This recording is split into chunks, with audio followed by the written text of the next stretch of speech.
Produced by Ever Beyond Radio and broadcast on Wolf Spirit Radio on the first and third Sundays of the month at 7 p.m. UK time.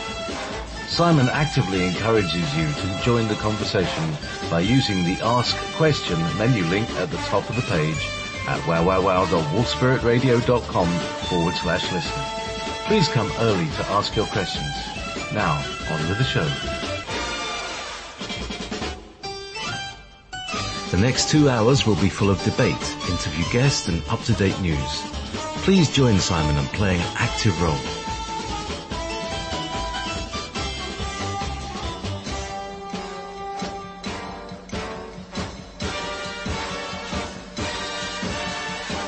Connecting Consciousness Show. You're listening to Wolf Spirit Radio. Yes. Oh yes. Good afternoon, good evening, good morning, and welcome to a rather choppy sea on the ocean of the internet. It's been alright for the last 25 hours. And then suddenly, just at 7 o'clock p.m., Skype is disconnected. It's really interesting actually, because they've hit us on Skype, which, we're not going to be using today. So, this is very interesting. That's really, really interesting. So I would like to introduce the host of your show, Simon Parkes. Welcome, Simon. How are you? Hello, JP. I'm fine. So let me get it right. Just literally as we went to go live, because I lost you completely for about 30 seconds. Yes. And then when you came back, it was really distorted. The music was, playing, but it was incredibly distorted. And I thought, we're not going to get a show, but it's come back a bit. So what technically happened? Well, so far, I mean, it's not quite recovered yet. My Skype, I don't know if you know, when Skype is not connecting, you got this little blue swirly thing that goes by the clock. So it's been doing that since the show started, which is just as well because we're not on Skype. Ha ha ha. And now I'm into the Wolf chat room, behind the website because that crashed as well. So we've got a good listenership coming in. Sometimes the system crashes because just of the sheer onslaught of people. However, I do have, our website. So do you want to start off with your announcement, Simon, and then we can go along? It could be that, but it could be that we are being attacked. It's very suspicious that, it's literally come on at that moment. And as you say, the Skype was hit. All right. Well, we'll keep going. I did a conference a week back or so and, talked about, how important it was to, try and get the truth out there, and how difficult it was, in particularly in this country. And I talked about, a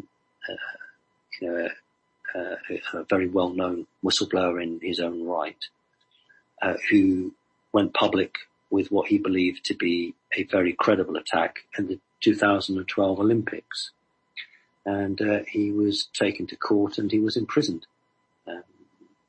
Michael Shrimpton is his name. And so that's a warning to everybody that in this supposedly free democratic country, if you publicly give a warning out, then you could face prosecution. So we very briefly mentioned this on the last show, and I obviously talked about it a lot on the conference. And because we were looking at potential targets, and of course, what had happened is the night before the last attack, which was obviously Stockholm, I'd put out a message on my website saying multiple attacks in Europe expected. And I did not have, I want to make it clear, I did not have any info as to which country or which city or what time. All the information that was passed to me was that a number of targets in European countries were on the cards. The difficulty is that whoever is orchestrating these attacks, whoever is behind them, are no longer using electronic means to pass information. So what you might loosely call the white hats in the intelligence network are not actually now picking up any information until after the event, and that's making it incredibly difficult. But as I said at the conference, people like CIA, MI5, MI6 will actually gain on this, because it means that money will have to be diverted from electronic eavesdropping back to the boots on the ground, the traditional method of following people. All right, I wanted to talk about Syria. There's a huge debate about the Syrian situation, and it did come up at the conference, although it was early days into it. And what I'd said about Syria was that Bashar, the Syrian leader, has used in the past weapons which are outlawed, but he would be unlikely to use such weapons again, simply because he's desperately relying on the Russians, and if he was to do something outrageous, then it would make it very difficult. Although, of course, Russia has the veto in the UN and could veto any attack by the United Nations against Syria, but not obviously veto the United States. And people are asking, why did Trump authorize this attack against Syria? The point is, first of all, what he attacked was an airfield. So we had 35 or 24 cruise missiles hitting an airfield. So let's put it into perspective. The information that Trump was given was that initially he was told that there was a real chemical attack had been perpetrated. And then the information came through to him that actually it may not have been, at which time the strike had already been ordered.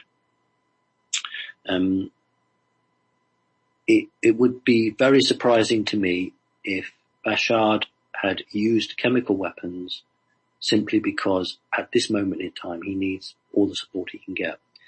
And I don't think that Trump has suddenly switched sides. I think that it's for the last 35 years, everyone has seen the United States as the policeman of the world. And if credible information is brought showing a chemical weapons attack, it would put him in a very, very difficult position unless he had the evidence to refute that immediately. And the best information I've got is that in the early hours, in the early days, he was not given credible information to discount that. The information the people around him had was that a real sarin gas or other chemical gas had been used. But as to who was behind it, they only had the Syrian regime as behind it. Now, only later on came out that it could well have been staged, by which time he'd already launched the attack. So I wanted to get that in and get that clear, because there's a huge amount of debate about it. Some people are saying, is Trump being blackmailed, etc., etc. And I've replied to people who've asked me, to the best of my knowledge, no, he's not. He's probably too wealthy to be blackmailed. The only thing they attempt to do is kill him. And I would say the next 18 months are crucial for Trump. If he can survive the next 18 months, then he probably won't be assassinated. So that's an important thing. The main reason he's not going to be assassinated, I believe, is because the American military would absolutely rise up and declare martial law, because they would try and take out all the Satanists in one go. That's the main key reason that Trump has not been toppled, because the vast majority of the United States military are behind him. All right, talk about Easter. Easter is a time when so many people spend a great deal of money, and corporations and their best friends make a huge amount of money in the Western world, because although it's supposed to be a religious holiday, we all know that it's just turned into one big excuse to try and steal money off people. So you would find that all the cash machines will be working, everything will be running properly, because they want to get as much money off people as they can. We are in the eye of the storm, as far as I'm concerned. Don't expect to see any financial situations at the moment, because we are in this holdover period. It's yet to come this year. The more serious issue is some information has come to my attention regarding alien contact and the way it might be managed. The British newspapers seem to be leading the way in disclosure what I call soft disclosure. And the Sunday Express is a national newspaper that has a Monday to Saturday distribution, and then there's a special edition that comes out on Sunday. And it's an electronic version followed up by the hard copy, and the electronic version is nothing like the hard copy, which gives these guys carte blanche to put what they want in the electronic copy and not necessarily follow that through in the hard copy. And the Sunday Express electronic copy, I've had a look at it because someone said, have you checked it out? Under the section Weird, there's the usual story of such a thing as a man creating torture devices and then testing them out on himself. That I would call weird. But under Weird, there are so many articles on alien interest, which is very, very unusual. And I've just jotted some down. One topic, and after the radio show, I hope people go online and look up the Sunday Express. So one article is Life on Mars, Truth About Lizard Creature Found on NASA's rover. And I've had a quick look, and there does appear to be something clinging to the rover. There are two separate articles on Roswell, one on Roswell itself and one on President Truman having allegedly been taken to the Roswell site, experiencing site and being told they promised to clear it up quickly. There's another article on alien abduction. There was another article on the best UFO videos available. There was another article on asteroids being responsible for destroying the environment on Mars. I mean, this is unheard of. A national newspaper on its electronic version covering nearly all of its front page with articles about aliens. This does feed into the agenda. I said back when I was interviewed by Kerry Cassidy that this year had been earmarked for some form of disclosure. And we've just had the interesting stuff I've talked about on the newspaper with the Express being the mouthpiece for some of these organizations and carrying forward stories which they put under the banner of weird or conspiracy theory, but they go into it in huge detail. So it's almost as if, you write a book and you say everything in this book is made up, but we all know it's real, but you've just said that to cover yourself, and then you go into huge detail. And I wanted to talk about the potential for a fake Messiah, a fake second coming.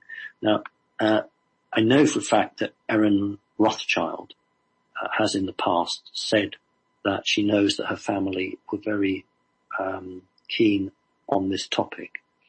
And somebody I was chatting to just a few days ago said that it had come back up again. Erin Rothschild was absolutely clear that although she didn't agree with what her family was doing, they were her family. And one of the subjects she said she was absolutely categorical was that the negative elite were clearly seeking to have a false Messiah coming. And that's actually beginning to play out in a number of other ways. And I've got a date which I'd like people to keep in mind, which is October between the 5th and the 8th of this year, October the 5th and the 8th. And the reason I'm going for that is having consulted, there are some incredibly unique astrological positions, some very, very unusual astrology symbols, and in some of them they are matching in the Bible Revelation. Now that doesn't mean the end of the world. I don't want people to start panicking. What it means is some of the text in Revelation, if we take out the lurid stuff and we can look at the stars in the sky and the zodiac signs, I can definitely see some connection. Now it's interesting that Erin Rothschild has come forward again talking about false second coming. I myself have received independent information from two different sources saying that of all the potentials that the negatives have, which is an EMP detonation to take out electronic communications, potentially small nuclear dirty bomb, or a false alien Messiah. It's the alien, that's the key here. That is the one that at the moment is being favoured. Literally, as I've said before, these topics come up around on these very hallowed tables, and people will decide and vote on what they think they should do. Now, at the moment, a false second coming, but not by a human, where the Pope, who was already, remember, said he'd baptize an alien, the Pope would make some form of statement, and people would be told that this is the new coming, this is the new Christ. Now, as bizarre and as odd and as weird as that sounds, that at the moment is the flavour of the month around certain tables. The reason I'm going public with it is that if I put this out into human consciousness, it should deflect it. But nevertheless, you can do your own research and you will see that around October 5th and the 8th, some of the star constellations are incredibly interesting. So that's that so far. I want to thank everyone for the chemtrail pictures. It's absolutely right. The chemtrailing has taken off, regrettably, in leaps and bounds. Please keep sending your chemtrail pictures into me, and I've got several conferences coming up, and I will use your pictures. And where you've given me your name, I will just credit you with your first name. Don't worry, I won't give any details away. I'll just credit you with your first name and thank you for the picture. And I wanted to talk about one of the aspects which I haven't really spoken about greatly, about chemtrailing, because now is the time to go public with this. Quite rightly, chemtrails contain viruses, to a lesser extent bacteria, and some of these are contained in a gelatinous goo, a sort of a gluey material, and sometimes you can find this stuff landing on the sidewalk or on walls. This is a nutrient that keeps these viruses or bacteria alive, and that's absolutely true. That's what's being spread. But the major reason really for chemtrails, and we're going to use the term now used, and I don't know whether you'll find this on the internet. If you do, please let me know. Advanced solar protection. ASP. Advanced solar protection. This planet evolves because of the frequency of light and other things, but we'll just call it light from the sun. It is the frequency of the sun that is raising all of the consciousness on this planet, and indeed all of the planets in the solar system. So the negative, evil people are attempting to slow down, they can't stop it, slow down human development and ascension, I use the word loosely, on the planet by spraying certain metals into the environment in an attempt to reflect or reduce certain frequency of light. And they call it advanced solar protection. There was originally a solar protection which was being sprayed maybe 10 years ago, and they now upped it to advanced solar protection. So when I want people to understand that one of the key movers of the ascension process is our star. It is the sun that is having a huge effect on the planet and raising consciousness, and the negatives are attempting through chemtrailing to spray. The poisoning or the killing off of the population is a secondary thing. That's not the main reason. The first reason they started spraying was actually as a detection for alien spacecraft coming into our environment. Alien spacecraft comes from another dimension. It arrives in this dimension. If I've got billions of tiny particles of aluminum, or as we say in Britain, aluminium, when an alien spacecraft enters that, it creates a ripple, and that shows up on the radar. Often these craft are not detectable, but that's something that can detect it. And that developed then into solar protection and now advanced solar protection. So I want people to be aware that the evil people are losing. They're on a losing battle, and they're doing everything they can to prevent humans ascending, and this is one of the ways. So I want that out there. I think it's really important that we understand that. So thank you, JP. That's my news so far.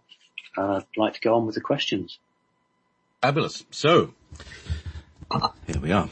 Let me just find there it is, contact form.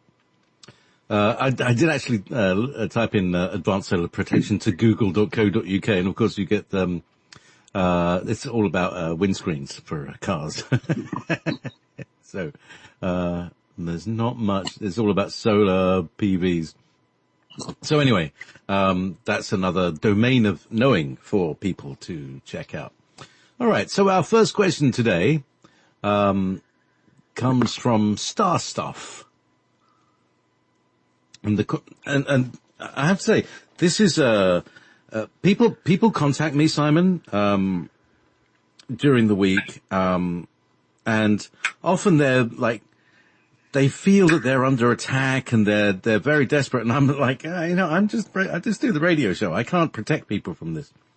So there does seem to be a constant flow of people who need help with energy attacks. So perhaps that might be the first webinar we'll do, and we'll try and do that soon if you get the time, Simon.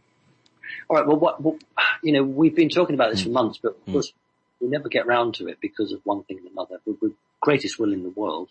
However, what we could do, we could divide the type of attacks that people are getting, because the way to deal with one attack is not the same way for another. So we'd have to have topics, shall we say, and we would have the different types of attacks, and then we could then talk about the different ways of countering them. That's good, because there's several levels and layers that are working. So let's open up the field with this. This is, again, from Star Stuff. Hi, Simon and JP. My question is about energy attacks. I have always used a specific religious chant that gets rid of unwanted entities. Recently, I used the chant to get rid of one, and I awoke to see a black shape getting smaller and smaller as I looked at it, and then it was gone. About 5 days later, I had a particularly nasty experience that felt like something stabbing me hard with something sharp. I woke up immediately with no apparent injuries. These occurrences were in 2 different houses. My most recent experience consisted of something heavy on me while I was asleep. Oh, people are trying to call. I dozed back to sleep to see a light brown hand touching mine. The fingers of the hand were fatter than most hands and had no fingernails. I could see a pale blue bright light travelling between our hands. I did wake up feeling that I'd been awake all night and very tired. Since writing the above, I had another incident where I was in bed using the phone. I felt a brain zap and saw a black streak pass my eyes as the zap occurred. Usually I feel the zap in my head, but I've never seen anything before. Are these experiences what you would consider energy attacks, or are they something else? And what does an energy attack feel like? Thanks, Simon. Love the show. So, bit of a mouthful, but there you go. Right, because they weren't questions, it was a story. I converted that to visual so I can understand them. Okay, so there's the visuals, and then the question is, are they energy attacks, or is that what an energy attack is? No. Right. Obviously everyone has different words for psychic attack or energy attack. What you've got there is a manifestation. Let's go back to the first question. If you chant a religious, can be anything really, sort of depending what culture it's from, it can work. It depends on the entity, I'll use that word, and their belief system. I'll explain something, which I usually explain when I do my sessions with clients, but I think it's worth getting this out into the human consciousness. When we try something to deflect or push away or return these entities, we can use different things. We can blast them with golden light or whatever it might be, or, stand our ground and be sovereign, or we can chant texts or whatever it might be. It rather depends on the entity and the strength of who we are. The best way actually is to, it's not always available to people, is for the individual to say, I deny you, go away. And so many times when that happens, the entity will just laugh at you. However, if you keep at it and you really truly believe in yourself, you will be successful. But that takes time. So a number of people will go to external organizations or external individuals to try and find a quick fix answer. So we're going to talk about the jinn, and I'm going to explain why the jinn are frightened of iron, and how an individual group of beings are locked into a mindset, and why certain things work. So I'm going to transport you back to Europe, to Italy and to the time of the Renaissance period. Now, most Americans will have some knowledge of what we call the Renaissance period in Europe, which is a time of great expansion of development in the human mind, in art, science, creativity. Prior to the Renaissance period, there was magic. Science didn't really exist. There was one core root called magic, and that would have alchemy.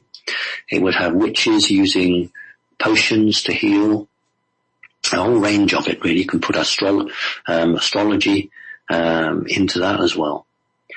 And then some amazing people turned up.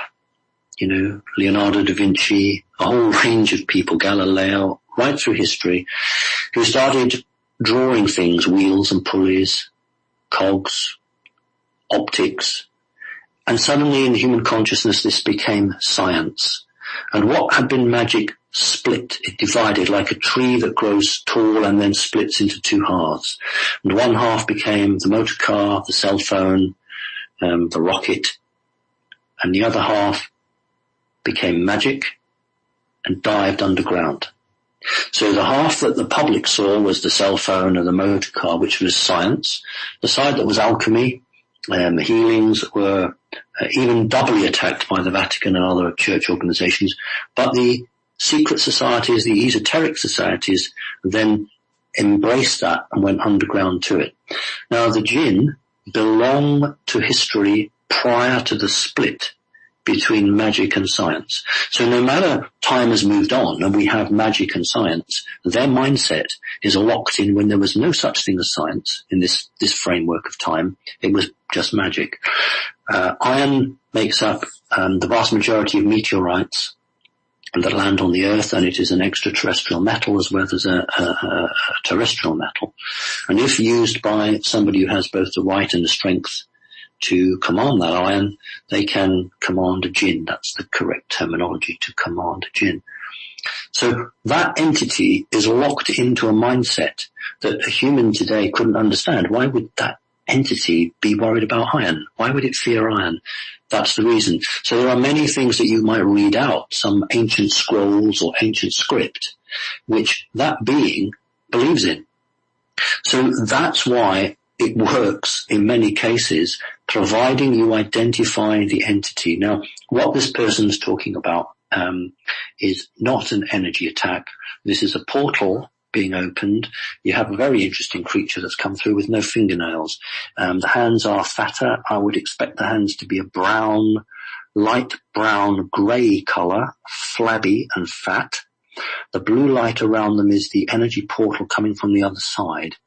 And the heavy weight on your body, out of 100%, 10 to 15% could be a demonic possession, but I'm going to go for reptilian. Reptilians continually sit on people on the bed to intimidate them or to try to have sex with them. So you're not having an energy attack. You are being visited by a range of entities coming from the fourth dimension. So you are best off annulling any agreements that may or may not have been made in the past, and basically challenging each individual one and saying that you're not prepared to interact with them. That is where you're not dealing with a psychic attack. You're not dealing with energy attack. You're dealing with a range of real living entities from the fourth dimension in different grades coming through. So that's a really good description you gave me, and it was very helpful. And I hope my answer is some way helpful to you. Great. So, hello. All right. Okay. Now, here we go. The next question is from Elaine. The various human-alien hybridization programs in alien off-world facilities and Earth military facilities, are they malevolent in the sense that they are breeding the remaining humanity out of us in order to take over and have the Earth for themselves? Or are they benevolent in the sense that these beings are being integrated into society to teach us about our true selves and origins, to raise our consciousness, encouraging us to adapt and accept the inevitability All right. Encouraging us to adapt and accept the inevitability that we'll have to share the planet. So, alien hybrids, are they kind of trying to shoehorn them in so that we can all integrate nicely, or are they just trying to take over, Simon? That's an excellent question. You're exactly right. But let's look at the percentages. Mars is the hotbed for exactly what you're talking about, and that is all evil. What's on Mars is evil. And these are everything from cloning stations, which are based on Earth, but cloning stations, but it's the laboratories, the experimentation that's taking place and has taken place on Mars, with the intention of creating something that can exist in our world, in our reality, but not be human. That is malevolent.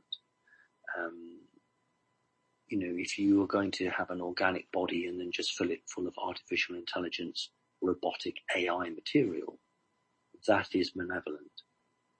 There are a group of beneficial aliens who are looking at sharing the planet, and I agree that it's probably inevitable at some point, providing humanity is able to get around a table with these others and try and thrash out a plan whereby different range of souls can inhabit biological bodies which can live, if not side by side with humanity, but can live in the same geographical location. I have a very, very clear memory of being in an underground facility, rough-hewn rock, and 6 tables all around the side of the rock, and a very Earth-human scientist in their traditional lab coat standing by each table, and then around each table between 3, 4, 5, 6, no more human-alien hybrids, and on each table the scientist was describing how a coffee percolator or a coffee grinder worked. So the scientist's job was to show these beings how to make coffee. And that is a benevolent integration, because it's saying if you are going to at some point exist side by side with the people, you're going to have to learn to survive. And I've publicly gone in the past where I gave a driving lesson to an individual who no way was human. Absolutely no way on this earth was she human. And people will remember the story, but for those who don't, I'm just going to very quickly end it by saying at the end of my driving teaching, at the end of my lesson, it's traditional to pay the driving teacher, and I waited, and the person sat there, and I got out of the car, and then she got out of the car, and I said, well, you'll have to pay me now. So back then it was the equivalent of £15, £15, and she held out a £5 note. She should have held out 3 of them. She held out 1. And I took it and smiled because I knew what I was dealing with, and I just said, thank you very much. Because I thought that lesson was worth it, because I had sat next to and instructed a non-human being in how to drive a motor car. And thus is it that alien human hybrids have no understanding of certain things. And money actually is one of the big problems they have. They don't understand it at all, because this is the only planet for a very, very far distance that has money. So we've got a number of bad aliens who quite rightly, from your perspective, want to mix some very nasty stuff and try and take over the planet. And you have some good aliens who basically want to share the planet and do that. And my view is that at some point we are going to have to sit around a table and say, okay, what's the deal here? Let's see how we can work this out. So yeah, it's a really good question, and it shows that you really are evolved. It's a well-balanced question. Thank you. Very astute, as Dave Corso would used to say. Okay, next question from Martin here's the question. Number one, what is the origin of the ethnic group called Slavs? And are they like just like everybody else, which is oops, who's calling my phone? Are they part of a the human kind of hamburger hybrid that we all are, with many different varieties, or do they come from a specific place? Are they so he's saying, are Slavs the result of genetic manipulation, or do they have a different star origin? I'm really glad, because you always tell me off for having my cell phone on. I've got you now, JP. Turn your phone off. Right, the question. There are a number of groups, I'm just going to say that, groups on the planet that for whatever reason have maintained a form of individual bloodline. And I use the word bloodline, I don't mean the reptilian bloodline. They have maintained some form of independence, whether they haven't mixed with people from the outside or what have you. Whether it's as in the Jews, it's a religious rule that keeps them isolated, or whether it's a cultural rule of some other form. There are a number of groups in what we would call the Russian geographical area that have a very interesting early history. You know, you look at people, say, from Mongolia, and you would understand that they're fifth dimensional. And you could look at people from Yugoslavia, Romania, Croatia, Czechoslovakia, all of that band, which is on the boundary between what we would call Russia and Europe, although geographically it's part of Europe. But energy-wise, it's the boundary between the two nations. And you'd see that the reptilian line is incredibly strong in some of those countries.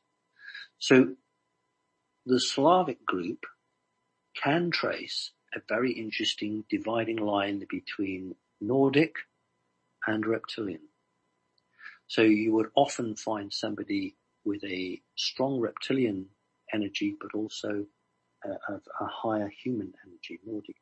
And many of these races are quite successful in surviving. The higher the reptilian content, or the higher the Palladian content, the more successful and in your face those two groups are, and so they maintain it. So the Slavic group is a group that has played a part in history, and is not just a standard group. And I'm being very careful, because a standard human group, just an ordinary, normal, standard human group, is 10 million times better than most alien groups. Because what humans have is this special connection to source that many alien groups have lost. But the question is literally about different groups on the planet who, for some reason, seem to be somewhat different from everyone else. I mean, you know, you could go through and you could list maybe 25 different groups that were outstanding. I've always talked about the Zulus, and how they were different. The Jews were different. Some of the groups from South America were different. Those from Iceland, different. Norway, different. Every group has something special, but some groups have a more connected, still to this day, there's still energy connected back to a very important point. So it's a very good question.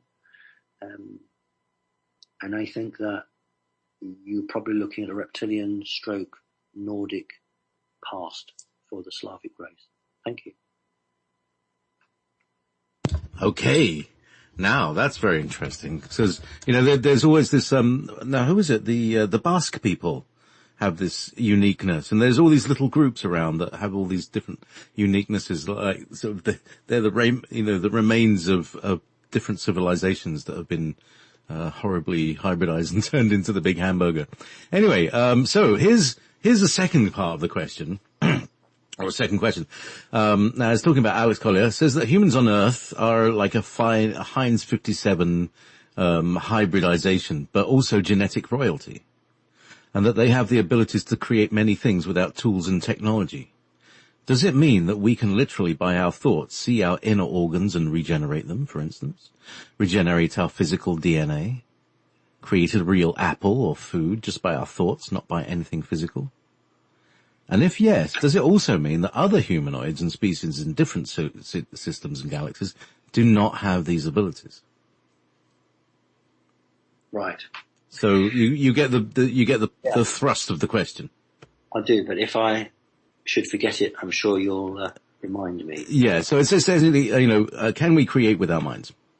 Right. So if we look at it the other way around with the film The Matrix, and I will always go back to the film The Matrix, and I'll never apologize for it, because those two brothers did more to get the truth out in those three films than many others have done. And now they're sisters. Great. They spent all the money turning into sisters. Oh, whatever turns them on. Bless their, yeah. Anyway, go on. Sorry. I will. It's all right. I think people like the banter between us. If you think in The Matrix, where it's a holographic world, and he holds the spoon up and he says, "There is no spoon," and the spoon bends down. The point is that he believed enough and was strong enough that he could overcome the Matrix. He could overcome what was presented to him. Couldn't get rid of it, but it bent. Now, that means that if you fight against it, that may happen, but if you want to work with it, you can also create. As long as we have cell phones, mobile phones, why would we need telepathy?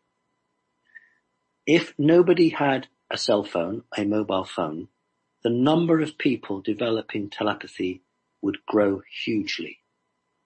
Because if I want to talk to somebody in China, I've got to use my phone. But if there were no phones, maybe I might be able to develop that. So yes, corporations make money out of people, but they also act under direction. And if you swamp the place with cell phones, you are taking away the need to form a telepathic link. If humans really believed in what they could do, freedom would come very quickly, right across the board here. There are a number of people, and I should think everyone knows deep down in their soul that this is true, who can heal cancer. There are even people who can mend bones. And that is capable of the small group on this third dimensional planet.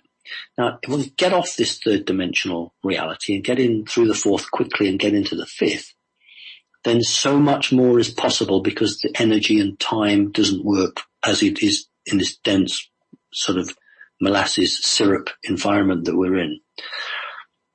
How many times have we said, "Oh, it's going to be a terrible day today," and it is a terrible day? And I would want people to start saying, "It's going to be a really good day today. I'm going to do this and I'm going to do that, and it's going to be really great." And you can create a reality, because we are really special. We're not reptilians, we're not mantis, we're not greys, we are fully human. And that means that we have this wonderful connection that so many other these races envy us for. That's why they come down and oppress us, because they envy us. And the elite, the satanic, evil elite, are terrified that if people were to really, use the phraseology, step into their power and be who they really should be, they would lose control overnight. That is why all of the system, whether it's a school, a college, whether it's a hospital, is all designed to make you feel insignificant, to make you feel that you have no free will, that you have to do what you're told, because this is the right way to do it. So people have been putting on railroad lines and run along a track because it's the track of the elite. But if people were to get off that track and then work together as a group, it would be amazing what could be achieved. So the answer is yes, we really can create. And where do you think all the people, particularly the children, who can sit up there in their front room and with the power of their mind, they could move objects off a table? Where do you think they are? I'll tell you where they are. They're either in the CIA, they're in the equivalent of the Russians, equivalent of the Chinese, equivalent of the British.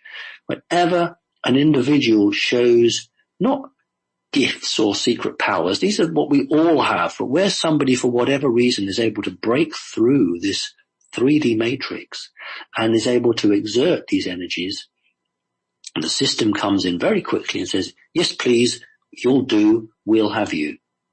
And that's what happens. And a lot of the MyLabs that are going on are when children 5, 6, 7, 8 years old had these powers, and then school knocked it out of them, but they were inherent in that person, and through their 20s, 30s, 40s and 50s, MyLab is coming back, taking their energy body out of their physical body and using them for weaponized research, weaponized military. And I say to people often, in many cases, the work they're doing is good. You know, if you're a patriot, you could look at it that the work you're doing with MyLab is good. The problem is that nobody asked your permission. Nobody said to you, do you mind if we come and take you by helicopter? We're going to take you out of your body. We're going to lift your legs above your head to release the Kundalini. Then we want you to go and spy on this embassy. And then you're going to go to Mars for us and have a look there. And then we're going to put you back in your body. And oh yes, in the morning you're going to be covered in bruises. Now everyone, or nearly everyone, would say no thank you. So that's why they don't ask. But it's wrong. It's totally wrong. They should be asking people. They shouldn't be doing it full stop, but they should at least be asking people. So yes, humans are capable of so much, but the system makes sure that people don't appreciate how they are. So that's my answer. It's a very good question. Thank you. Fabulous. Okay, from Catherine. Dear Simon, as much as I love the earth, animals and plant life, when I ground myself, I usually don't like the feeling. I feel like I lose connection with the higher realms, but I know grounding is something I should do regularly. Oftentimes I'm blocked from grounding myself and it is difficult to do. Why am I experiencing this, and what can be done to balance this out? I feel that the energies in my immediate area are negative. Could this have an effect on my grounding? Thank you. Much love to you, Catherine. Right, it depends how you're grounding. The best way to ground is to go out to a virgin bit of soil, or by a river or by an ocean where no body has built an object, house or a pier or anything like that, that's been free of any disturbance as best as you can find. Get your shoes and socks off and then get your feet on the ground. Now, what you're doing is connecting with the planet. Now, I understand your question. I understand what you're saying to me, because there are many levels of energy. There's the higher realms of energy, which are not coming through the feet. So the elemental energy, source energy, which is coming through the pineal gland or the third eye. However, we are organic creatures born to this planet, and we have to every so often say hello to the planet and reconnect and stick your toes into the earth, stick your fingers into the earth. Your toes are best, actually. And yes, in some respects, you lose temporarily that higher knowing, because you are connecting with a different sort of energy. You're connecting with the planet that all the tree roots go into, all the plant roots go into, all the water of the sea and the river runs across, and all that communication is running through that at that level. But there's other forms of communication that travel not through the earth, and they are different frequencies, and they take different messages or different elements through them. And all you need to do is just to say that you are everything, because we are everything. We are the earth and we are the sky. But we shouldn't see it as separate. They're running at different speeds because they have different tasks. And they require a different sort of output. But we have to encompass everything, because everything like that that's created by source is good, at that level anyway. Because their free will is different from, say, a reptilian's free will that was created by source, but then they took themselves off Not all of them, but many of them took themselves off to be somewhat negative. But an oak tree doesn't actually, to my knowledge, decide to be negative. It just decides to live and to communicate. So what you've got to do is to say, today I am going to connect with the energy of the earth, because I'm feeling I need that. And tomorrow I'm going to connect with the higher realms that exist, not in connection with the earth. That is why elementals, their role is to, at the ground level, is to protect the environment there. And there are other elementals that protect higher up. So, yes, they're separate, but please see it all as one biosphere. There's a good question. We're getting lots of good questions today, JP. I'm really impressed. Thank you. Yes, indeed. Yeah, and here comes another one, rapid fire. This is from Banana Banana. Dear Simon, what is your opinion about when the soul enters the body? Is it at birth or is it in the womb? And what do you feel about abortions? And are aborted fetuses used in nefarious ways? Well, you've got to dispose of meat, haven't you? All this stuff, like abattoirs and all that stuff. There's an industry behind it all. Right, okay. Well, let's put that horrible vision to the side for a minute. Yeah. Right. No, the church, because remember, the Catholic Church is very knowledgeable. Let's never ever forget that. Never ever poke fun at the church, because they have access to records that no public library will ever in this time frame get its hands on. And I forget what they say, but they have actually specified on the number of the week. It might be the 14th week, something like that. It could be 12th week or 14th, whatever it might be. I can't remember. 20th week, who knows? But they've specified a number at which time the soul enters the body. And they're actually accurate. That is correct. And they know that because of the high level intelligence that they get. The soul does not come in at birth. It's already in the body. I've got a rather, for me, special memory of becoming aware when my soul entered my body and I was in the womb. I actually have that memory, and it's a split second, and I just know that there's so much more to the world than I'm going to be taught. I'm going to be given a very, very bland experience in terms of what the system says is right and wrong and what we can and can't do.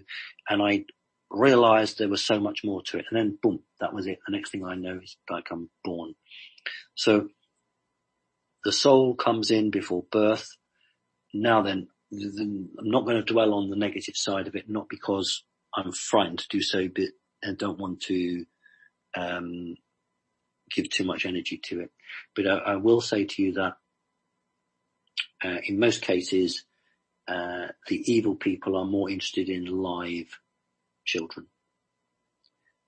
There is a particular, I am really struggling with this because it's horrible. There is a particular things that they would do with stillborn babies or dead babies. But what I would say is that it's usually the live that they're particularly interested in. Yes, there is a marketplace, and I'm going to not name names because I really would end up in prison. But let's say, for instance, we've got an evil organization that wants to traffic children, and they, live children, and they provide a service to satanic organizations in different countries. So not individuals, but organizations.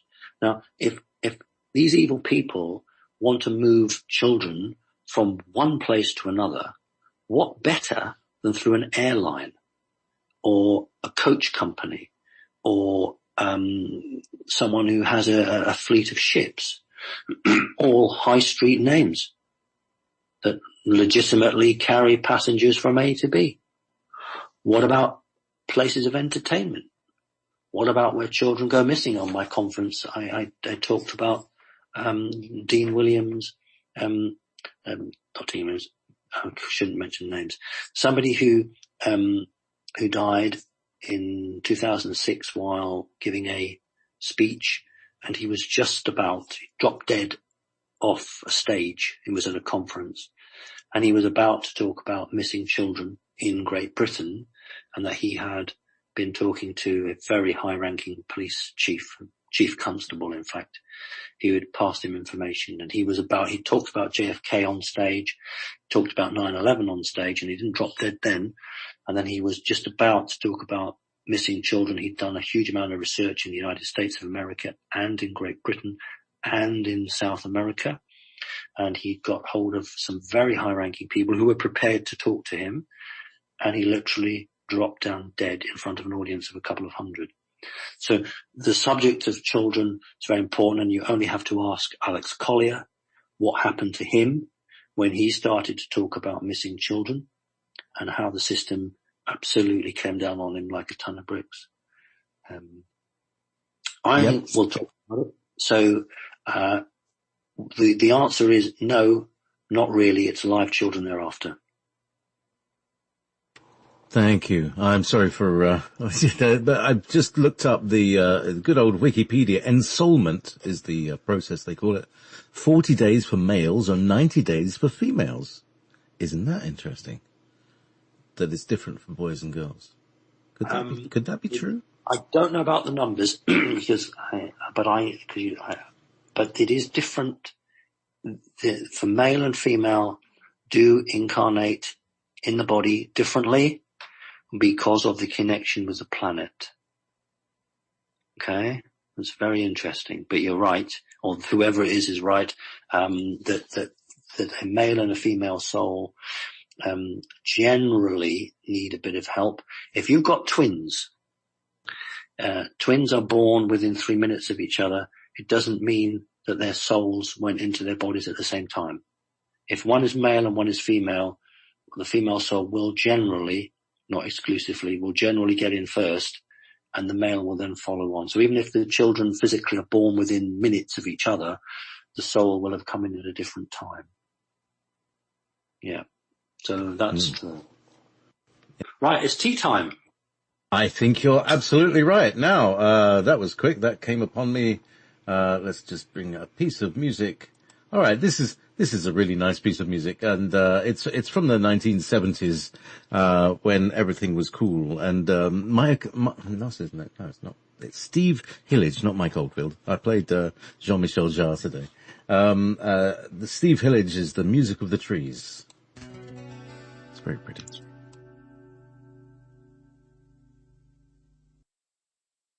And welcome back to Connecting Consciousness. It's the 16th of April, 2006 in UK terms, in English money. Here we are, Simon Parkes and JP on Wall Spirit Radio, on Beyond Radio, on Studio 9 Jam on YouTube, and on, what's the name of your official Simon Parkes new YouTube channel? I don't know. I don't run it. It's run on my behalf. All right. Okay. We'll find out therefore in the next show, which is, we'll have Simon Says, and it's run by some of the people who run that thing. So it is the official channel, but, I'm involved in it, but I don't have the time to manage it. But, if you chat with some of the guys afterwards, they'll give you all the details you need. If people the idea is that at some point want to be more interactive, then I will play a much wider role in it. But at the moment, we're just testing the ground. I was very reluctant, to be honest with you, to branch out, as it were. But the close associates have prevailed upon me, and I'm agreeing. So we're going to go on to Twitter, we'll go perhaps deeper into Facebook and YouTube, and make it far more encompassing and interactive. But I need to build in the safety devices. That's why I was so hesitant, because the more things you have like that, then the more you're attacked. And, it's this balance between being open and being accessible, but not to the point that your life's made a misery. So, yeah, I'm sure the guys will give you some information on that. Fabulous. Right. So, meanwhile, back at this enormous list of questions which you only answered about. People, oh my God, really? Okay, here we go. It's just the next question. All right. From babies to circumcision. Hang on, where's my, it's just about to be circumcised sound effect. Okay, alright. I would like to ask about circumcision. In the Bible, the Lord told Abraham that he must circumcise his tribe and his family. Was this Enki or Enlil who commanded this? What do you think the purpose was for this command? And lastly, why does the rabbi drink the blood of the circumcised penis as part of the ceremony? Is this a kind of blood sacrifice? Thanks for your wonderful show. Keep up the good work. Phil. So, but I mean, these are really, really, serious questions that, affect, a lot of us in that way. I mean, many men, even not Jewish boys, are circumcised. Please. Yeah. Thank you, Simon. Okay. Right. Right. First of all, that's not a sacrifice. Let's get that right. The only thing I don't know is whether it was Enlil or Enki, because either of those two could have attempted to gain control of the tribes of Israel. The object of it was simply to say, you belong to us, you belong to me, you are a separate group, so that they would be reinforced in the fact that they should only procreate amongst their own selves. It was a physical identification that they belonged to a reptilian overlord, and any drinking of any blood is purely and simply to connect the Hierophant or the person officiating with the Enki or Enlil, the god. So that, by drinking blood, and we don't really want to go into a huge detail on it, but there's many different sorts of blood, and depending on that will mean the connection between that individual and something else. So by drinking that blood, if that was something that individual felt was necessary to the ritual, because that's what it actually is, it's a ritual, not a sacrifice, then it is the passing of energy through from that individual through to this non-corporeal entity, and it is reinforcing the Hierophant's position as senior to all of the initiates. So hopefully that answers your question. So can you break that contract? Yes, you can, because it was done when you were a child, generally, and you did it because your family wanted you to do it. The contracts that are hard to break are contracts that you step into full knowing and full willing. If deception is used to trick you, or you are not given all of the information, it is actually comparatively easy to break that contract because deception was employed. So if you were circumcised at the age of 12, 13, very easy to break a contract. If you were circumcised at the age of 35, a lot harder, but not impossible. Yes. I had murderous feelings. Anyway, that's about that. So, thank you very much. I mean, these are really serious questions. Okay. Sorry. Question, from curious listener. Okay. A guest on Project Camelot a while back explained that in the morning when we rise, the hormone serotonin wakes us up to the 3D world. And at night, when we go to sleep, the hormone melatonin is released, and between the hours of 12 a.m. to 4 a.m., a downloading stroke uploading occurs, and he mentioned that one can be in contact with the creation. Is this true? Could you please expand more on this? Thank you very much. It's actually one of the reasons that a number of people sleepwalk, because if you are prone to sleepwalk and you have your shades or your shutters or your curtains pulled and a full moon on your face, it can bring about that in-between stage between, the two chemicals being released in your body, so that you physically animate, but you are switched off. So that's actually accurate, that a light striking your face or your eyes can actually have that effect on you. What was the other bit of the question? Sorry, JP. Right, it was about, hang on, I'll change pages. Right, melatonin, serotonin. Yeah, and so it mentions that this guy said that you can be in contact with the creation at this moment. So yeah, what is the deal? Right now, we are in connection with the creation at all times. Although, because we're in a physical body, it's not instantaneous. It may seem instantaneous to us, but it's not. If you were sort of in the 7th, 8th, 9th dimension and higher, and you were in an energy body, then you'd be far more superluminally connected than we are here. However, what I would say is that you are also closer to the 4th dimension, in between 2:30 and 3:30 in the early hours of the morning. That's the time we're talking about here in Great Britain. So you are not so much close to creation as a thinning of the wall between two realities.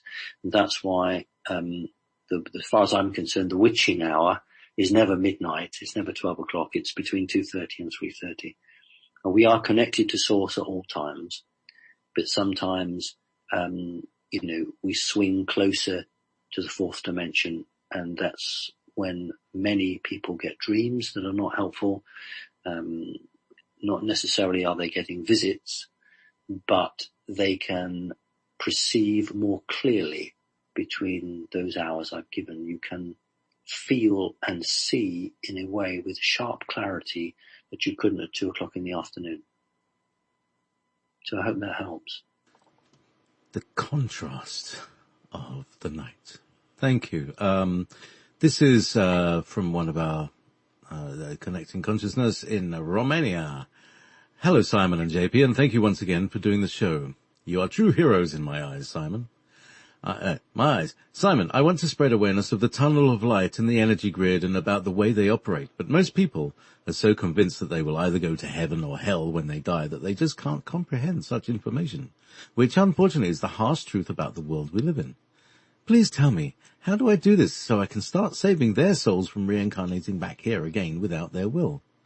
I feel a great responsibility on my shoulders to make people aware of the truth that's been hidden away from us, because I'm awakened and very much aware of what's going on in our world. Thank you guys, and keep doing what you're doing. So, how do I do this? How do you get beyond the heaven-hell paradigm to people? Well, first of all, Romania is a country with a very strong Catholic connection.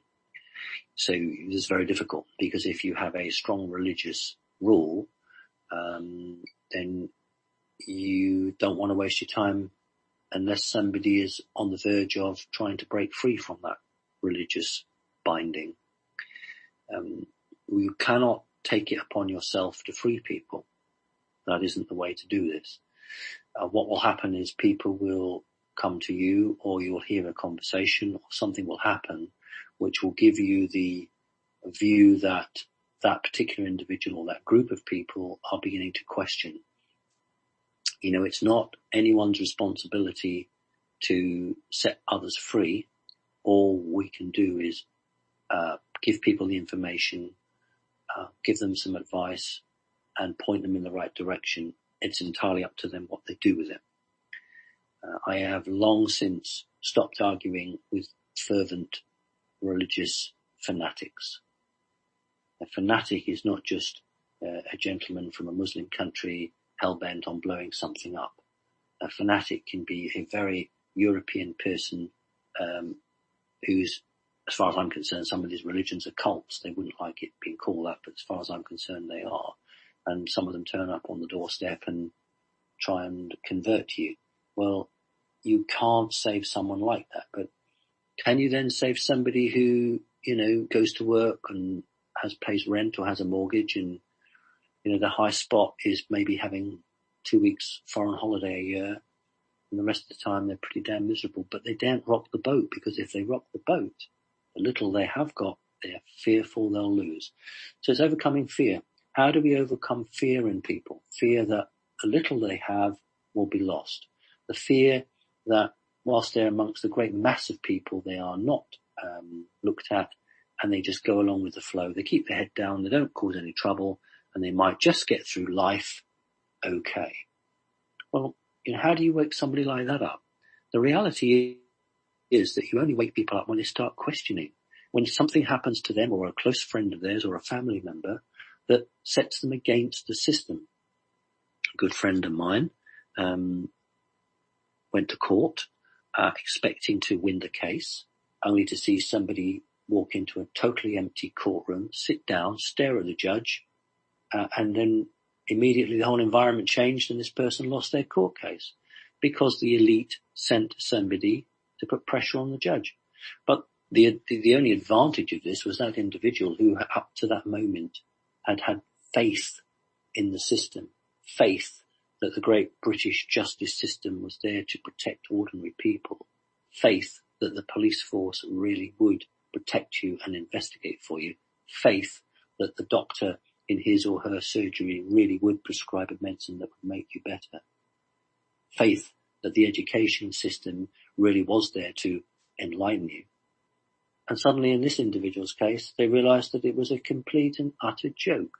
The organizations that we just mentioned weren't there for that. They were there to maintain themselves. So that's when you then say, okay, you've got an ear to hear, and I will say something and talk to them.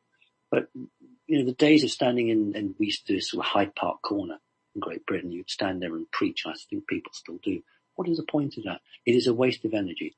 So target your energy, target those cases, work with people that really do want to break free from the system, but don't ever try and lead them, don't ever try and push them, don't ever try and indoctrinate them or belittle them. Show them the way, and then it's up to them whether they do that. So don't get too hung up about it. People will either develop and change now, or they'll develop in the future. I'm very positive about it. It's just at the moment, it's fear that is the greatest enemy of evolution. Fear.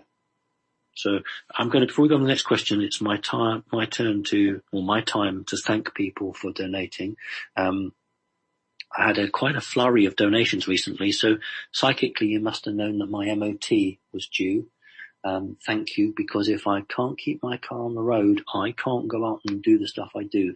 So those of you who sent a flurry of donations in the last few days, you must have realized that my car needed some work. So, God bless you. I'm going to read out, it's quite a list, but I don't care because I want to thank as many people as I possibly can in the time. Right, here we go. Hold on to your hat. Susan, Kerry, Samantha, Nadia, Cheryl, Claudia, Ram Trading. Thank you very much indeed, Ram Trading. You've given me 2 donations and I just want to thank you. God bless you. Catherine, Michael, I gave you a name check last time and you missed it. So hopefully you're listening live this time. Tina, Lauren, Bartos, Nicholas, Ursula, Mehmet, Ulrich, Donna, Christian, Lincoln, Yvonne, John. Still got some more to do, JP. Patricia, The Gorilla. What a name. Like that. Wayne, Savang, Zan, Candice, Gina, Bradley, Anna, Desmond, Natasha, Elizabeth, Jackie, Brian, Kenneth, Jennifer, Jean Bobbin. That's a nice name. I like that. Ulrich, Vicky, Romina, Melinda, Martin, and finally, Fruk. Thank you very much indeed. And I haven't mentioned, there were a few others, but I just didn't want to push it too much. Thank you so much. Your donations keep me on the road. They keep me going to conferences. They keep me to do work. And I'll quickly say that I do work with a lot of people who don't have any money. They are either on social security, or they're just down on their luck. I don't charge them. The donations that you guys give me not only keep me going like that, but allow me to work for people like that. And I say, look, you don't pay me.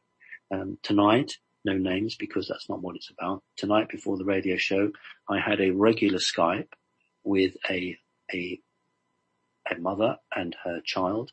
And these regular Skypes are free because they don't have any money. And I would say a quarter of all my work is with people who cannot afford to pay me. And I make it very clear that the donations that I'm given and any monies I get in elsewhere, I use to subsidize. I don't like that word, but that's probably the best word. So I say to them, you don't need to feel bad about it. You don't need to worry about it. Others have paid for it. It's the work I do. So, thank you, those of you who do that, because you're not just supporting me, you're actually helping other people. So, that's how I use the money, partly. So that's great. So let's get on with the questions. Thank you, JP, for your tolerance. Likewise, Simon. It's very important. I was just going to say, you want me to, hang on, this one. Hang on.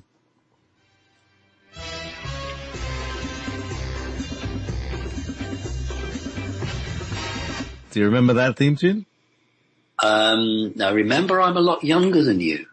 No. It was Alan Freeman did the Saturday show. Yes. Yes, actually, remember Pop Pickers? Yeah, that one. Yes, I do. So that's the for those of you who didn't get the cultural connection. It was the very what used to be very important, the record chart show, and it had this music that he did, and he read the charts over that sound. So back to the important all right, okay, here's a good question. Right, okay, so this is from Eva. Message from the universe. Dear Simon, I receive messages about the future, present and past.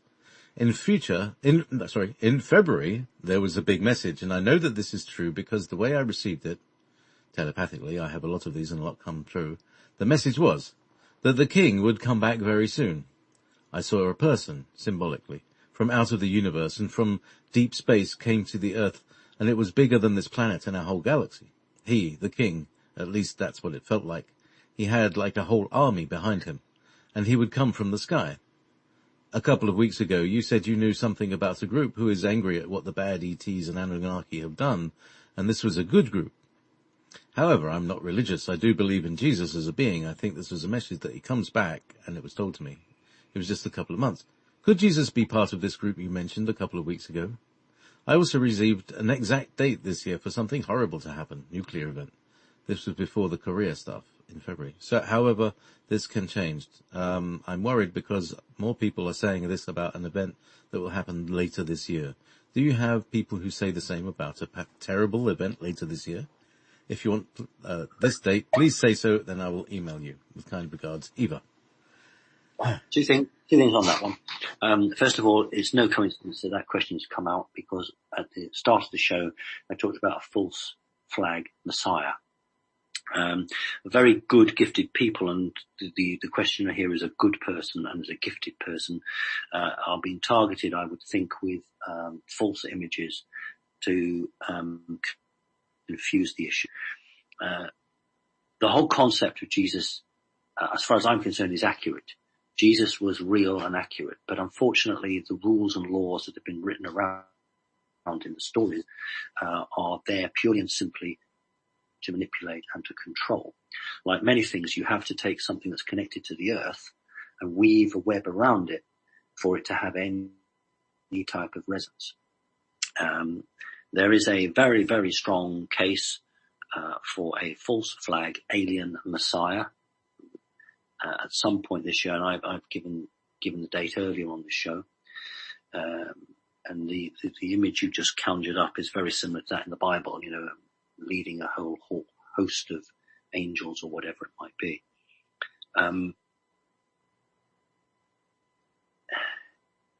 The second coming genuinely will not be like that.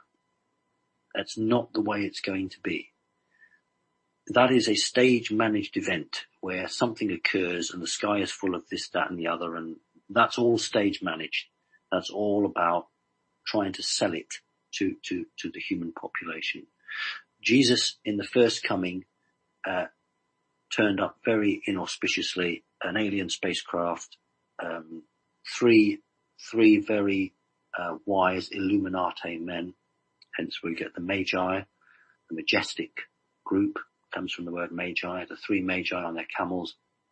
Each of them had a dream telling them they had to follow the star, which they did, take a gift to find a new king, and they all followed an alien spacecraft, which provided a bright light. over a location, shone down the searchlight, and the three magi found what we would call the baby Jesus. No huge army, no masses of flying saucers, just very quiet. Jesus did not dress in gold and robes. He dressed in a very simple habit. And remember that Jesus was anti-establishment, because when he went into the equivalent of a bank, he literally turned over all the tables and chairs and sent all the money spinning. So we have to be clear that the image that we are being sold for a second coming is part of a huge psyops deception program. The best way to try and make people feel they're not important is to say that your God has returned to you. And what have I and others said time and time again? We don't get down on our knees for anybody. It's just not worth it. You are, as human people, special, and you don't give yourself away to anyone. You are really, really special, and you don't need to crawl on the floor to something. Those days are gone. We don't do that anymore. If there is a creational force, then it wouldn't want to treat its children like that.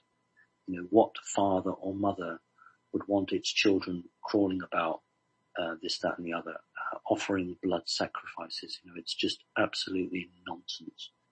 Go and kill a goat, cut its throat, and then roast it over a fire, and then that's just nonsense. That's just a reptilian god.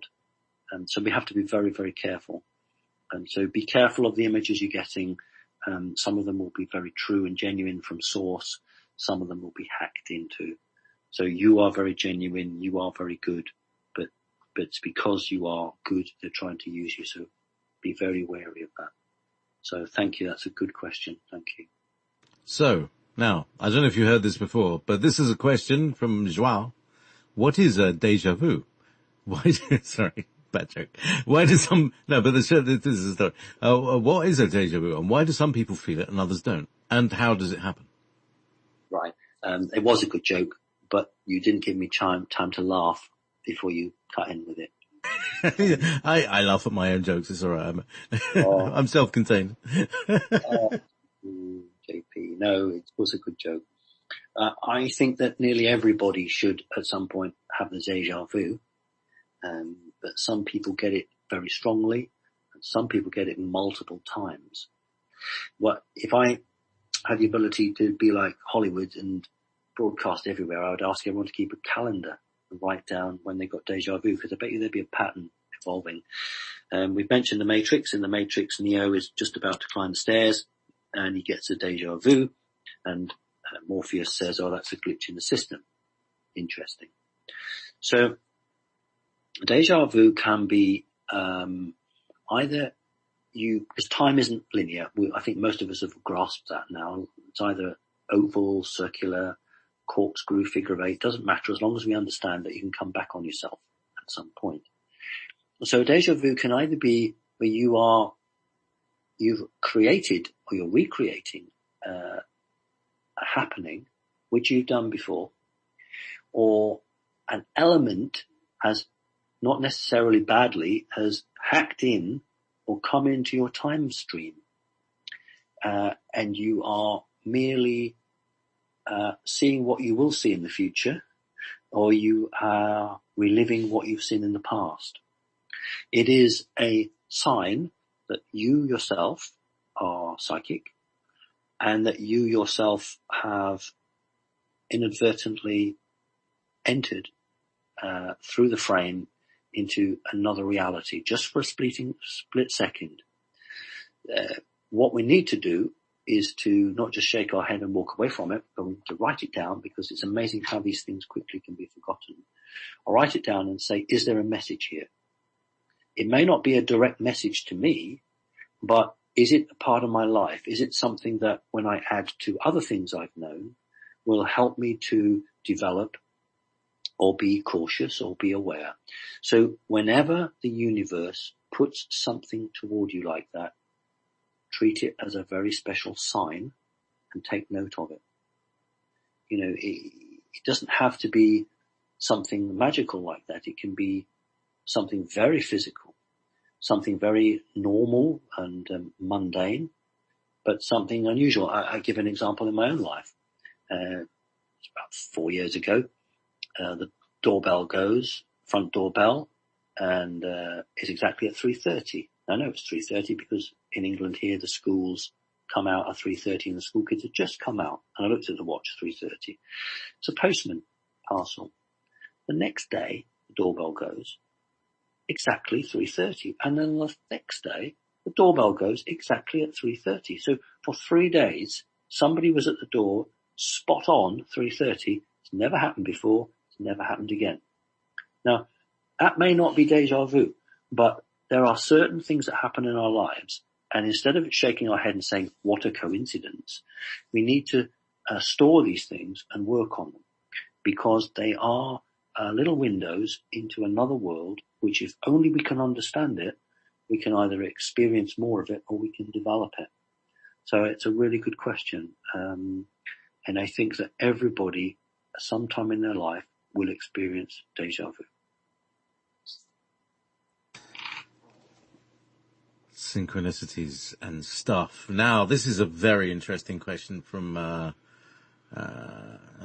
P, Mr. P. Human consciousness. Simon, is it a fact that we are programmed all the time with how we speak, music and television? Is it because the human brain is a computer and all computers read in reverse, so that when we listen to music or watch television, they are programming us in reverse mode, so we do not understand anything being said to us, but our brains in subconscious mode will absorb it? Right. Do you get that question? I mean, that's a really profound question. It's very interesting. Right. No, the answer is no. What they tend to do is, when they are going, they being the evil satanic elite. Let's say, for instance, they're going to do a false flag terrorist attack, and they've already mapped it all out. They know the date and the time.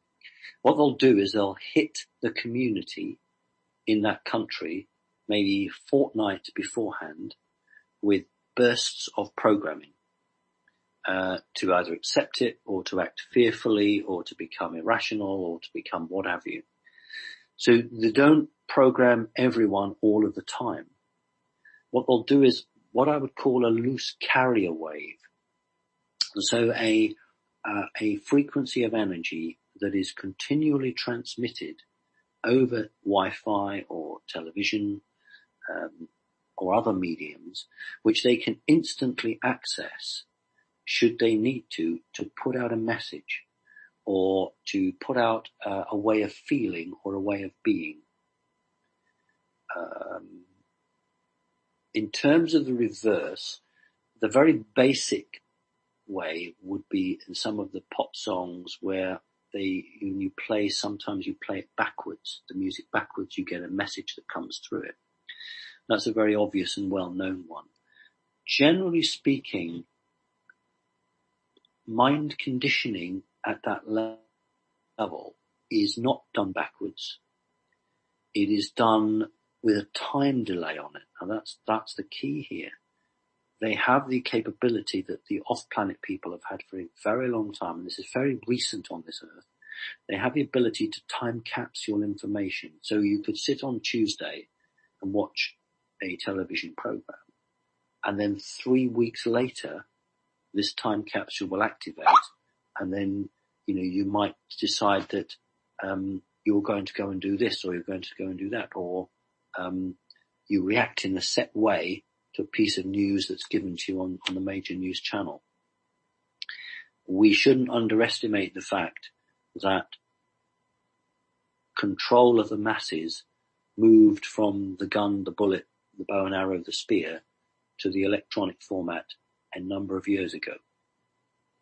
And those who are awake understand that we are being bathed in Wi-Fi, not to fry us, although that can sometimes be the case, but to cover every inch of the Western world and some of the eastern part of the world. So there's no escape from these rays, so that a mind control element is not, it's not escapable unless you've got a lead lined, and I don't even know if that would work, but some form of secure bunker or capsule that you can go into, simply because they don't want people off grid, full stop. If you live off grid, they can't mind control you. So back to the question then, no, it's not 24/7. The carrier wave is 24/7, but the specific commands or specific messages are given at key times. So whenever there's been some form of incident, you can be sure that a few days before that, then the establishment will have used whatever electronic devices that they can.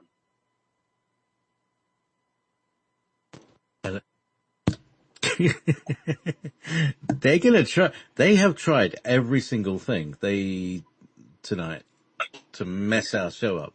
What's happening now, JP? Well, I'm getting the connection to my microphone, which is fine most of the time. Suddenly, it's decided. Hang on, am I talking in the back? Yeah, no, that's fine. All is good. But just as the show started, the left-hand computer froze up, the one in front of me froze up, Skype went offline, my router was hit right on 7 o'clock. Just saying. However, let's not talk about how we're doing it, and maybe there are other ways of doing it that we can sequence. So, JP, what I would say is that, and it's not meant to be a joke, I'm actually being quite serious, is that if we were never interfered with like this, then the public could legitimately ask, why is that? Yeah. I've noticed that people who mouth the establishment nonsense never complain of psychic attacks. They never complain of issues or problems. They never say they couldn't do this or they couldn't do that. They just seem to get their message out freely and without problems.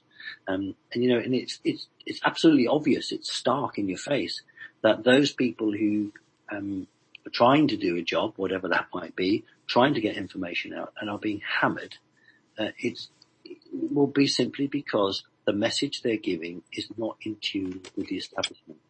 And so I ask everyone to look at whatever, they were searching on YouTube or other forms of the internet or going to a conference, whatever it is, and ask yourself, the person speaking to me, are they a member of the establishment? The information I've been given, is it good information or is it mixed in with disinformation? What is the background of this person? Because I suspect more and more this year, some of the elite forming a special unit which will attempt to infiltrate what used to be called the alternative media. I call it the truthful media. And I think that we guys are going to come under a little bit harder pressure in the weeks ahead. So the attacks that you're describing on the show, I think are going to get more and more. And I just ask for the public to support us more and more. And let's just see these people off, eh? Simon, if we have to do it on single sideband, we'll do it. I don't know. By radio. I thought you were going to ride on a motorbike or something. Oh, right. I was saying it's the sidecar. No, like 10 meter single sideband. I've got one of those. You can get one set up. A great big aerial on the top of your house. And long story. So, meanwhile, back at the Illuminati, right? This is from Triton. People with webbed fingers, Rh negative blood. Hello, Simon JP. Simon, what can you tell us about people with webbed fingers? Are they blue bloods? Are they related to Anunnaki or Dracos? I was told that people with webbed fingers are real Jews. What does that mean? Are blue bloods, people with webbed fingers, considered to be negative? What are their options for the future? Right. Yes. Okay. Webbed fingers. I think what they're possibly meaning is the webbing where the finger joins the palm of the hand. That's what I'm taking it as. I'm not taking it as a sort of a spatulate finger. Well, where there's more of that, what they call it, a frenum or something, that it grows up further up the fingers than Okay, regular. well, I didn't know what the technical term was. That is to do with alien amphibian DNA. Occasionally, it can be a throwback for a very terrestrial connection. But in many cases it is because there is a very strong amphibian alien makeup to that individual. We need to be very, very careful as a human race that we don't draw a line under anybody who doesn't look fully human and say, you're not fully human, you must be evil. Therefore, you're going to burn in hell. What we have to say is, it doesn't matter what you look like, it's what you believe in that matters. In other words, we may all have got on at different railway stations, but we're all getting off at the same stop. Now, if somebody got on at a different railway station to you, and they look very different, and they feel very different, but they believe in what you believe in, and they're getting off at the same spot, they're a good person. So just because somebody has a lot of amphibian, a lot of reptilian, a lot of grey, doesn't mean they're bad. We judge them by what they say, what they do. And if somebody believes in what Archangel Michael might believe in, or that the purest of the pure Palladian might believe in, they're good people. So we do have to be careful. You know, I have seen people who look perfectly, beautifully human, and they're evil. I have seen people that look pretty awful, but actually have a heart of gold. So we must always make sure that we don't fall into the trap of these other people and start judging on what someone looks like. If somebody has a bad intent, then they ain't coming into the fifth dimension. They're just not going to do it. But what I'm hoping is that they'll get another chance, because everybody deserves another chance. But if they're not going to make it this time round, well, let's hope they make it another time round. If they're not destined to make it at all, that is not my decision. That is for Source and those around Source to make a decision on what happens to that individual. I've publicly said that, you know, I'm obviously not involved enough because I can't forgive paedophiles at the moment. Maybe one day I'll evolve enough to be able to do that. I would just hope that those people can evolve, you know, and leave that element behind them. It can be done. You know, you could be the most horrible, evil person, but after maybe 30, 40, 50, 60 incarnations, you decide through free will and choice that you want to leave that world behind you and you want to embrace the world of light.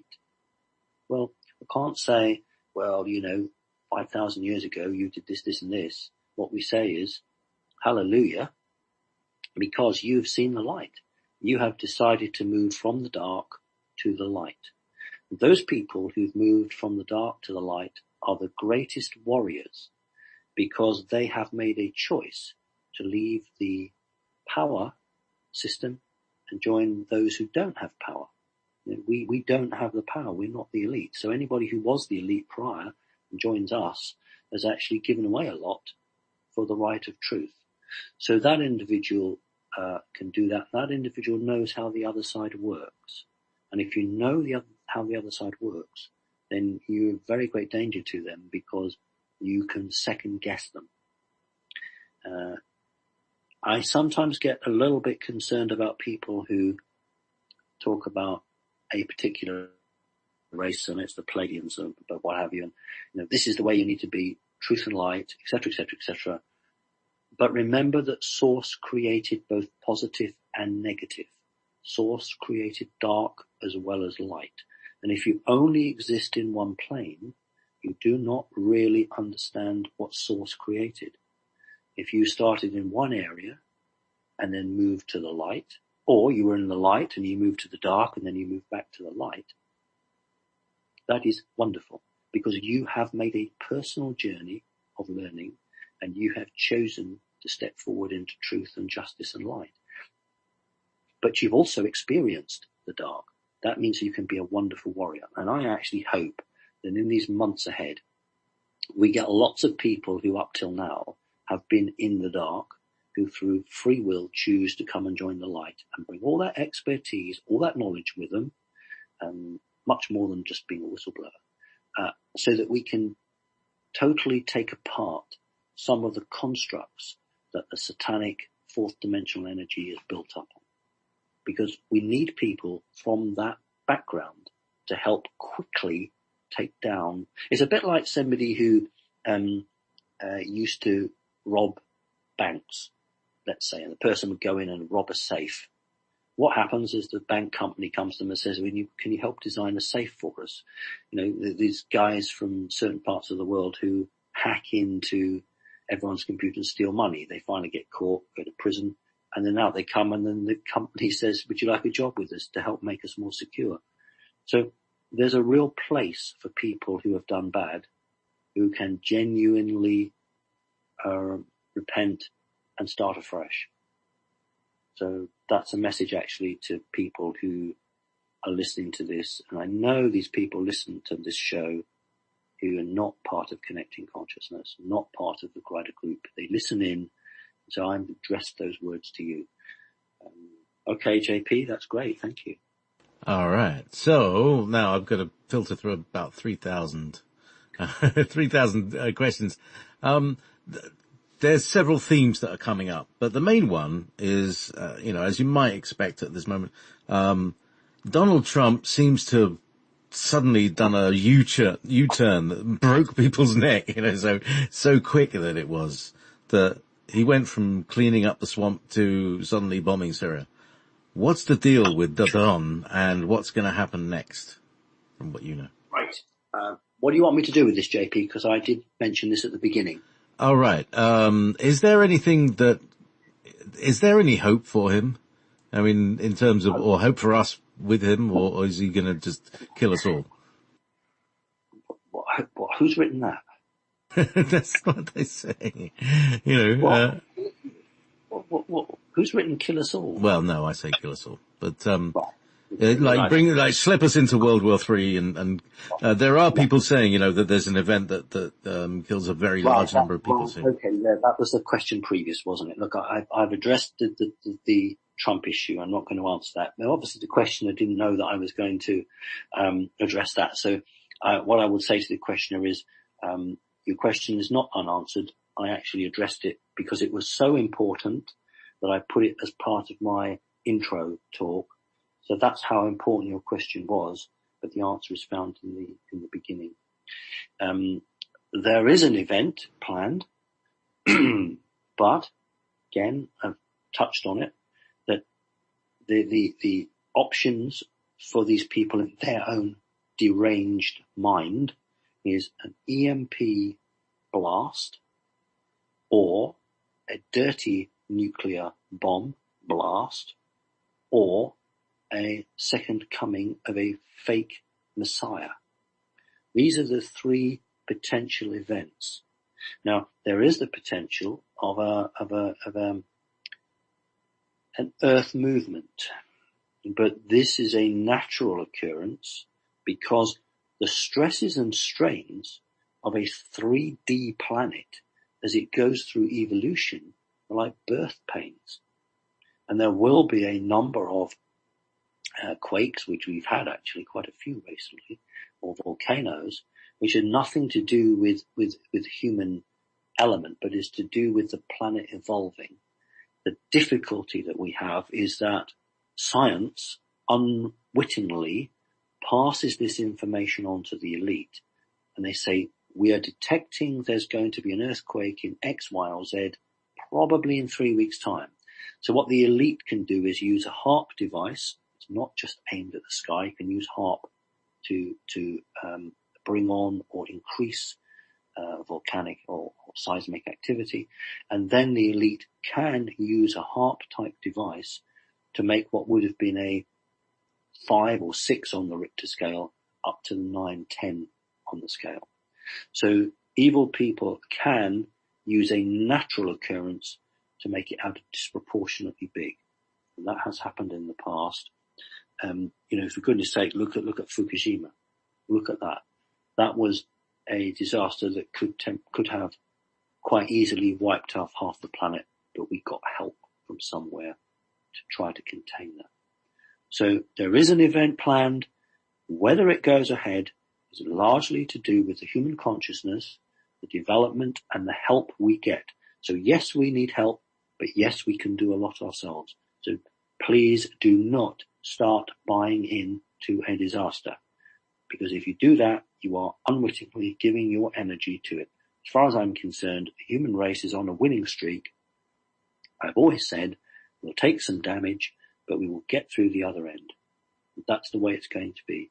We've got to be strong, we've got to believe in ourselves, and we are not going to be frightened by bogeymen who, like the Wizard of Oz, they project their voice, but when you pull back the curtain, they're about 2 foot tall. Yeah, little midgets, and they speak like that. Indeed, yes, because the victory of the light is very soon. Yes. I have one probably final and topical for today question. What is the real, this is from McCall, someone. What is the real Easter story? Oh. Well, it's interesting that with your voice is becoming distorted again, so I guess we're under another attack. That's because they didn't like what I just said. Well, Ishtar is a very interesting god, talking about in terms of the way they looked on themselves. And that's where we get the word Easter from. And isn't it amazing how the Catholic Church, predominantly but not exclusively, has just literally just taken the old gods and the old rules and just repackaged them up. Now, surely to goodness me, if you came in with a completely different religion, you would say, this is heresy, we're doing away with that, and we're going to have this in place of it. And they said that witches, that women were heresy, and they need to be burnt or drowned or whatever God knows they wanted. They had no qualms in trying to stop women. But in terms of many of the other rituals or celebrations that we had on this planet before Christianity, all the Christian religion did was say, right, well, we're going to have the same thing, but we'll just use it. The reason for that is because most of these are satanic. They are brought in by off-world entities, and any control system coming in afterwards that is part of that system is not going to change it, because they actually are part of that system. What they'll do is they'll wrap it up in different wrapping paper and sell it on as something completely different. And really and truly, it's a very sad thing that so many good, genuine people have a belief system, and they are actually passing their energy across to something that is not what they think it is at all. So I'm just giving the example there where we have Easter, and we're told about Easter, and yet we have a Sumerian goddess called Ishtar, which is Ishtar. So why would somebody come up with the word Easter? Wouldn't you call it something like, Happy Monday?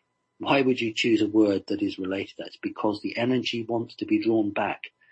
The energy is being drawn back to these entities. They need that energy. Can't go over this enough times. If I have a flashlight, if I have a torch, I need a battery in it, and I need to charge that battery up. Every time you guys at home put your mobile phone or your cell phone and you plug it in at night, you are charging your battery. Psychic attacks are greatest after a Sunday, when so many good, honest people get down on their knees and pray to something they can't see, and they give that energy to something, and then those batteries are charged up, and then we get hit. Monday, Tuesday, Wednesday, Thursday. By Thursday, they're running out of juice. Friday, Saturday, very few psychic attacks because they've used up most of their energy. Then Sunday, back to church, whatever it is, get on your knees, beg for forgiveness, take your energy off you. And that's, we've got to break this. Humans don't need to get on their knees. We've got to evolve out of this. This is something that is just a false construct. what created us is actually equal. Yes, it's not equal in terms of its power, in the sense that it could create life, but it doesn't see itself as better. It doesn't. That's the point. I'm my own self. I'm my own fourth dimensional entity, for God's sake. A fourth dimensional entity said to me, don't ever be frightened of us. We are all equal. Now that's an alien saying that to me. So in other words, the aliens were saying, don't you get down on your knees to us. We're all equal. So why would somebody want to get down on their knees to something that they can't even see? So we need to break this. All right, it's been brilliant, JP. I want to thank everyone for their continued support for your radio show, keeping you going and keeping others going, keeping strong. This is a very important year, 2017. And if you find an early interview of mine with Win Keach, something like 6 years ago, done in the front room of my house, both Win and I independently said 2016/2017, absolute pivotal year for this planet. I don't change my opinion. So God bless to you and to everyone who's participated in the radio show tonight, and indeed who watch and catch it later on. Thank you.